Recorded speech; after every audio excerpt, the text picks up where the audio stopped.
Halo semuanya, kembali lagi bersama gua di channel Yodi Pranata. Kali ini gua akan menceritakan sebuah alur film yang berjudul Daddy's Gear yang dirilis pada tahun 2018. Dan sebelum lanjut ke alur cerita filmnya, jangan lupa untuk membantu channel ini dengan cara menekan tombol subscribe yang berada di bawah ini. Karena satu subscribe dari kalian sangatlah berarti bagi gua untuk mengembangkan channel ini. Jika sudah, saya ucapkan terima kasih banyak dan langsung saja ke alur cerita filmnya.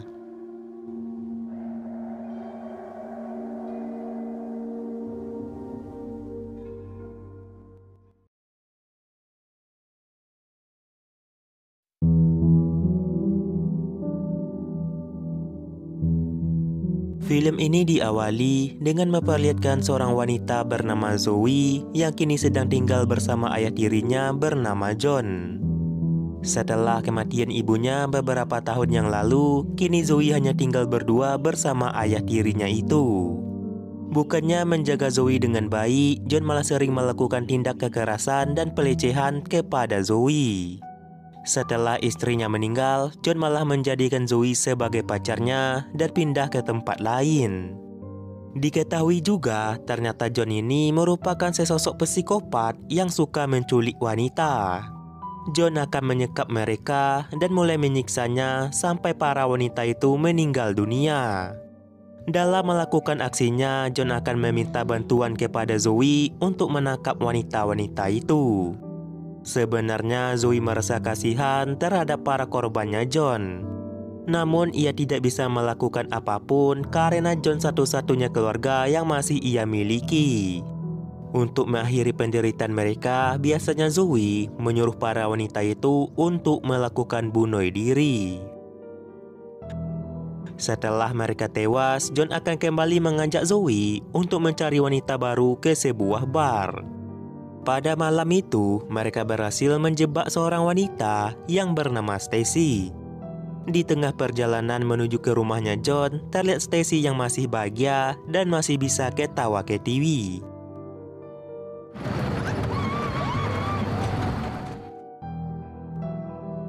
Tapi setelah tiba di rumahnya John, Stacy pun langsung teriak ketakutan karena dia yang dikurung di ruangan mengerikan.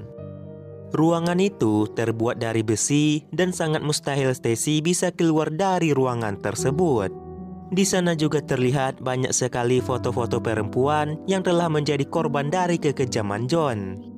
Sebelum memulai aksinya, John selalu mengambil foto para korbannya untuk dijadikan sebagai koleksi. Beberapa hari sudah Stacy dikurung di sana dan disiksa oleh diri John. Hingga di suatu hari, di saat John pergi, Zoe masuk ke ruangan tersebut.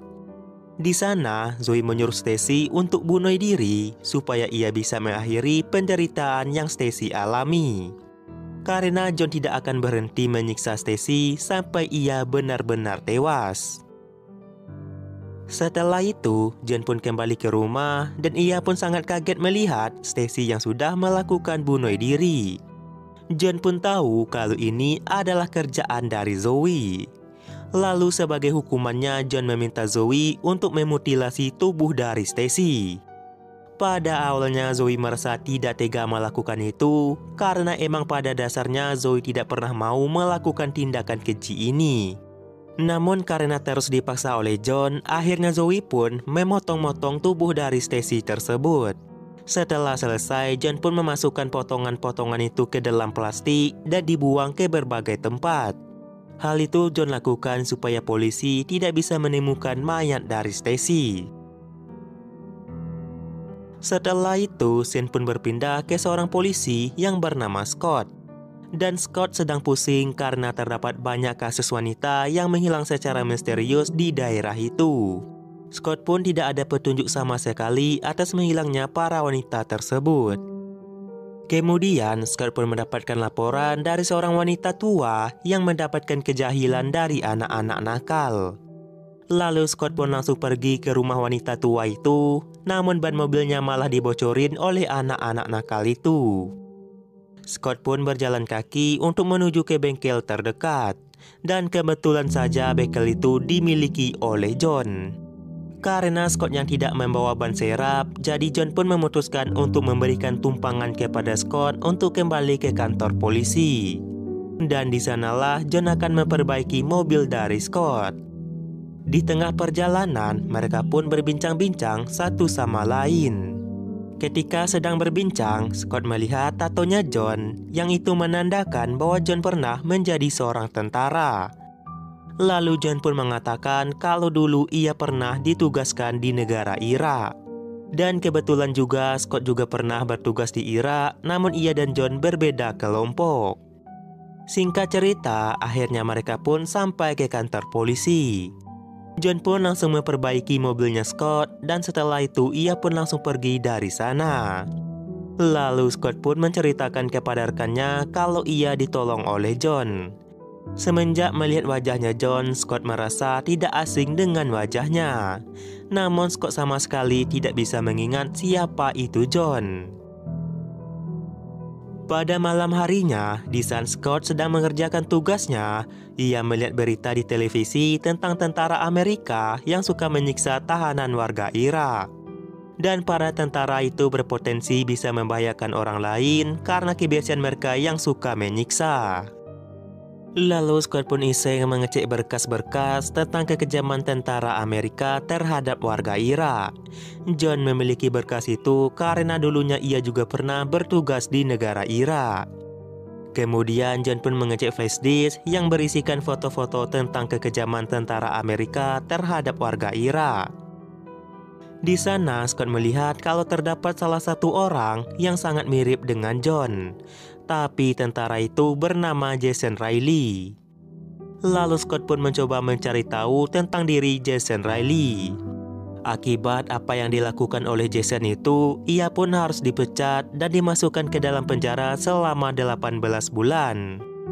Setelah bebas dari penjara, Jason pun merubah namanya menjadi John dan nikah dengan wanita janda anak satu. Selepas kematian istrinya akibat bunuh diri, kini John hanya tinggal bersama anak tirinya tersebut. Lalu John pun mengajak anak tirinya itu untuk pindah dari sana. Dan kini kota kecil inilah tempat tinggal mereka berdua. Kemudian Scott pun memberitahu temuannya ini kepada rekannya yang bernama Danny. Tapi Scott masih kurang yakin tentang apa yang ia temukan ini. Banyak orang mengatakan kalau John sekarang tinggal bersama kekasihnya yang usianya lebih muda daripada John. Jika benar Zoe itu adalah pacarnya John, kemana pergi anak tirinya John? Hal itulah yang membuat Scott masih ragu kalau John itu adalah Jensen. Lalu Danny pun meminta Scott untuk pergi ke sekolah, tempat di mana anak tirinya John pernah sekolah di sana. Kemudian Scott pun langsung bergegas untuk pergi ke sekolah tersebut. Di sana Scott pun bertemu dengan kepala sekolah dan lalu ia pun meminta foto alumni dari sekolah tersebut.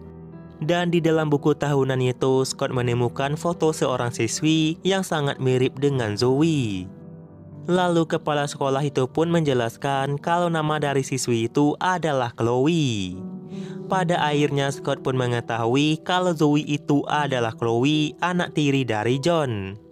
Setelah meninggalnya sang istri, John merubah nama Chloe menjadi Zoe dan ia juga menjadikan Chloe sebagai pacarnya.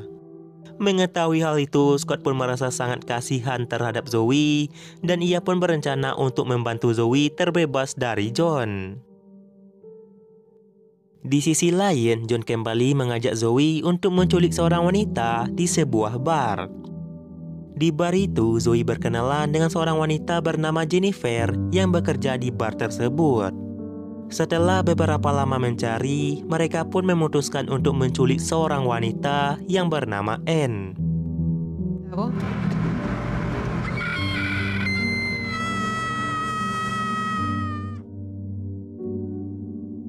Lalu mereka pun langsung membawa Anne pulang ke rumah mereka. Sesampainya di rumah, John langsung membawa Anne ke ruang penyiksaan dan Anne pun langsung disetrum beberapa kali di sana.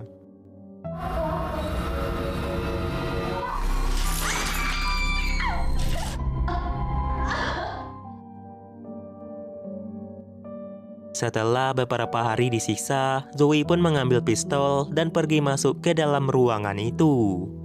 Di sana Zoe meminta Anne untuk bunuh diri supaya penderitaan Anne bisa berakhir.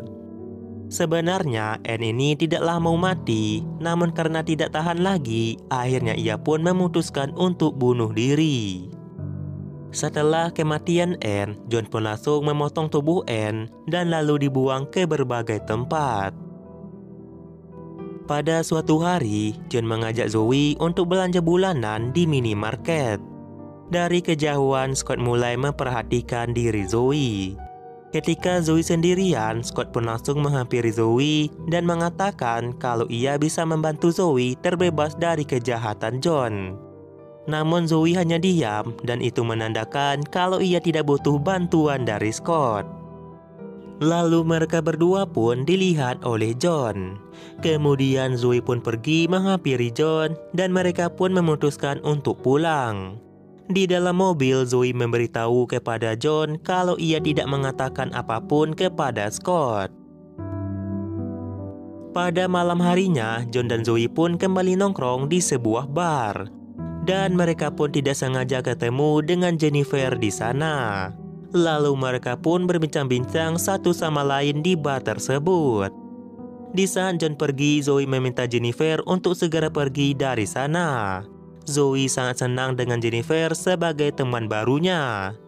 Tapi sayangnya Jennifer tidaklah mau pergi dari sana. Tak berselang lama, John pun kembali ke meja itu dengan membawa 3 buah minuman. Ternyata minuman untuk diri Jennifer sudah dimasukkan obat tidur oleh diri John. Oleh karena itulah Jennifer pun langsung tepar di sana setelah meminum minuman tersebut. Lalu mereka pun langsung membawa Jennifer pulang ke rumah mereka. Sesampainya di rumah, Jennifer pun dibawa ke ruang penyiksaan dan John pun langsung mulai menyiksa Jennifer di sana. Tapi tanpa John sadari, ternyata Scott sudah memantau gerak-gerik John dari tadi. Lalu Scott pun mengikuti John sampai ke rumahnya. Dan Scott pun berencana akan membantu membebaskan Jennifer yang telah diculik oleh John. Tapi di saat ia baru saja melangkah ke halaman rumahnya John, kaki Scott terkena jebakan beruang yang membuat kakinya terluka sangat parah. Lalu Zoe pun melihat Scott yang lagi kesakitan. Dan Zoe pun berencana untuk membantu Scott terbebas dari jebakan itu. Namun sayangnya John melihat hal itu dan langsung memukul Scott sampai pingsan. Setelah Scott pingsan, John pun membawa Scott ke ruang penyiksaan. Sesampainya di sana, John pun sangat kaget melihat Jennifer yang telah berhasil kabur dari sana. Karena kesal, John pun memukul Zoe sampai hidung Zoe berdarah. Lalu John pun meminta Zoe untuk menjaga Scott dan sedangkan dirinya lah yang akan mengejar Jennifer. Dan pada akhirnya terjadilah kejar-kejaran antara John dengan Jennifer.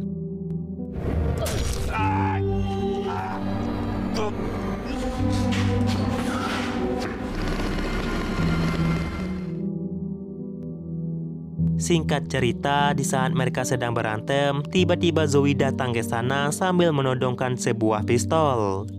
John pun beranggapan bahwa Zoe akan membantu dirinya. Tapi ternyata Zoe malah menembak John yang membuat John langsung tersungkur di tempat itu. Tidak cukup sampai di sana, Zoe juga langsung menggorok lehernya John yang membuat John langsung mokat di sana. Dan Zoe pun merasa sangat lega telah berhasil membunuh orang yang membuat ia menderita selama ini. Setelah beberapa hari kejadian mengerikan itu, terlihat Scott yang dikunjungi oleh diri Danny. Di sana mereka pun membahas tentang Zoe yang telah berhasil membunuh John. Karena hal itulah kota mereka pun kembali aman dan tidak ada lagi kasus penculikan wanita. Dan sebagai tanda terima kasih, pemerintah di sana pun berjanji kalau Zoe tidak akan ditahan. Scene akhir pun memperlihatkan Zoe dan Jennifer yang sedang mengeksekusi seorang pria tua.